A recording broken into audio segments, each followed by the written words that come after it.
నల్లదు సముద్రం అంటే కన్నీరు వలకుండా చూడాల్సిన బాధ్యత భర్త. దానికి ఏడిచావంటే చంపేస్తా, నువ్వు ఇంట్లో ఏడిస్తే లక్ష్మీదేవి ఉండదు. గరికపేట వారు చెప్పారు, ఈయన చెప్పింది ఇది కాదు. ఇక్కడ ఏడిపించద్దని చెప్పాం, ఏడవద్దని చెప్పడం కాదు, ఇక్కడ ఏడిపించద్దని చెప్పాం. ఆవిడకంట కన్నీరు వలకుండా భర్త తండ్రిలాగా కాపాడాలి అక్కడ.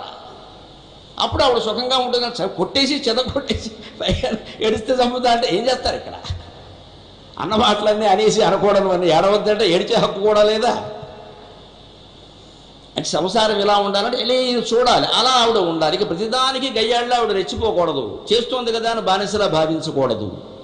మన దేవతలు ఎవరు భార్యలను బానిసలా భావించలేదు. అలాగే నా భార్యలు ఎవరు వారి మీద పెత్తనం చేయలేదు. సంసారాలు సాగలేదా? మనకి మాత్రం సాగవా? అందుకని యోగమాయ అంటే గుణాల యుక్తి, గుణాలు కలగలిసిపోతూ ఉంటాయి ఎక్కడికక్కడ, దాన్ని జయించడం కష్టం. అందుకే దాన్ని ఏమన్నారంటే మామేవ ఏ ప్రపద్యంతే మాయామేతాం తరంతితి. ఆ యోగమాయ ప్రయోగించింది ఎవరు? ఆయనే